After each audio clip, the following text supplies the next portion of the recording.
Do you consider yourself a gamer? What does that term mean to you?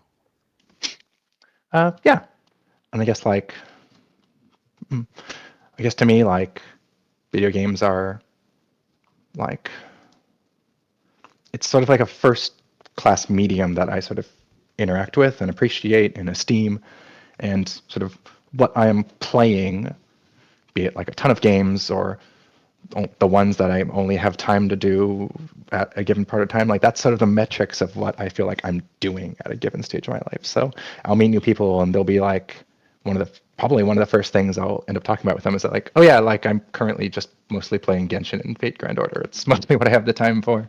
I wish I can play more single player games. I kind of really have this hankering to play Control. I want to play it. I really want to play it. I just don't have time for it because I have a kid and all sorts of things. Um, and like that it's sort of like a thing that's so core sort of about me, I guess. I don't know. I guess that's sort of how I consider it. Yeah, I I haven't been able to play too many games lately because I'm so busy with this book and Mm, streaming stuff. But I no recently picked joke. up. I'm It's sorry, big what? effort. It's no joke. It's big effort. Yeah, it I, is. If- I recently picked up like Ace Combat 5 and Shadow of the Colossus. I've not played. I played Shadow of the Colossus for like 10 minutes, but these are like it's amazing. everyone says it's like one of the greatest games of all time, and I really want to play it, but it's such a time sink it seems. It's it's not that much, I think. Google says eight It's hours, I think okay. It's not roughly. huge. Yeah.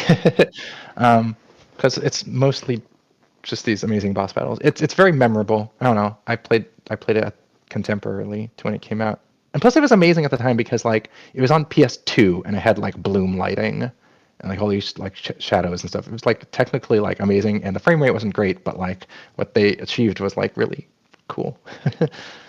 Yeah, I mm, really do want to play it at some point. It's just HDR. it's single player games. It's so I feel like, oh, now I'm gonna sit down and spend the next 4 hours or 2 hours doing this, and it's like I got so much shit going on. I got to do like 10 other things, Have you just like played with life. Have you played Outer Wilds? Oh, Outer Worlds? Outer Wilds. No, I've not. Okay, do that because that's like one of the best games. mm, that's like one of my favorite games. So you should definitely do that. That is worth all the time. Is the term gamer gendered to you? Nope, I don't know. I don't believe so. Outer Wilds, I just looked it up on Steam. Mm, What kind of game is it? it's like a space exploration game. So like there's something happening and you kind of like explore a little toy box universe to try to figure it out. And yeah. I don't like sandbox games that much. Though it, occasionally I do, like Fallout. mm, That's not really it's not like sandbox, that's more open world, I guess, but yeah, it's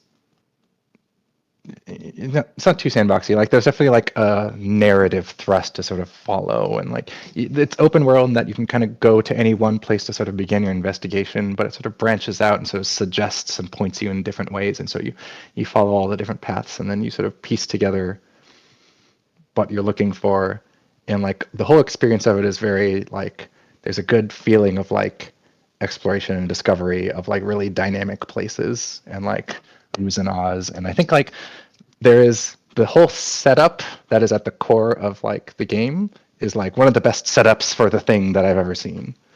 Like like the reason why the events of the like all the details of the reasons why the events of the game was happening is just fascinating. It's like wow, that's like amazing. Mm. anything else you want to talk about regarding the Gamers for Dead articles?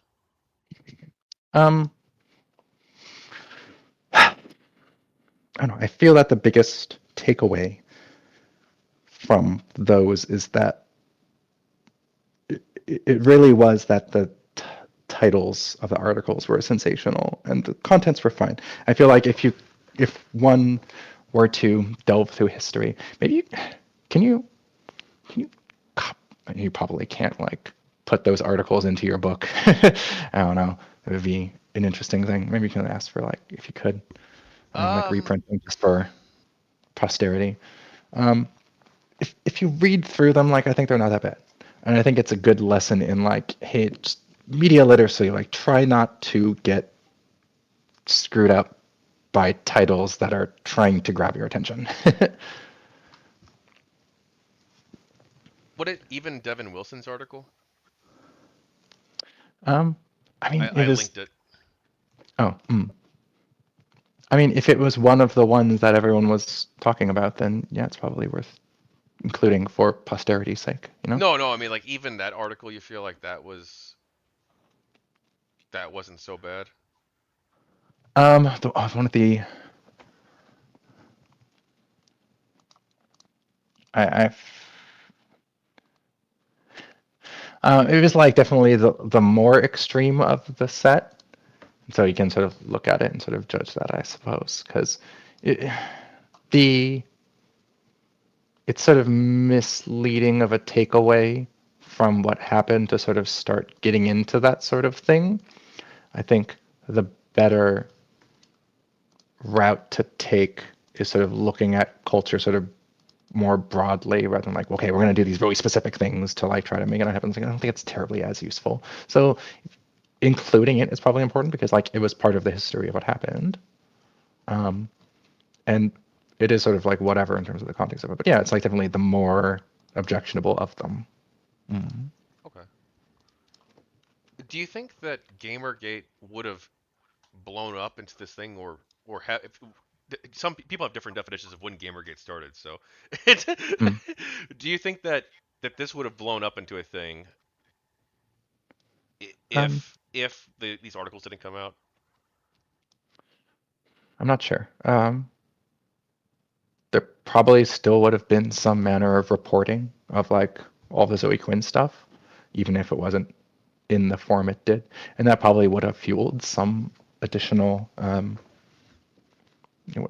would have kept that snowball rolling. I don't know how big it would have gotten, but it would have continued on for a little while. Perhaps it might have ended up a little more universally opposed and panned because it would have stayed sort of with its undistracted sort of hyperfixation on the salacious drama and not really have all of this like ethics and humans journalism like stuff sort of introduced to try to sort of introduce legitimacy into the amount that it did. So if it was just a thing that was just railing on Zoe Quinn, then like maybe it would have worn out its welcome. Mm. Hi, I'm Tachyon Blue. Thank you for watching another one of my Gamergate book video segments. Altogether, I've interviewed over 70 people involved with Gamergate, and I'm going to be launching a Kickstarter campaign in the coming weeks. So please, I need your support to help make this project a reality. I'm turning these 70 plus interviews into a multi volume series of books, the first volume of which is already completed. And so I'd like you to please stay tuned for more information about the Kickstarter. And if you haven't already, please like, subscribe, and comment. More updates will be coming in the near future. Thank you, and take care.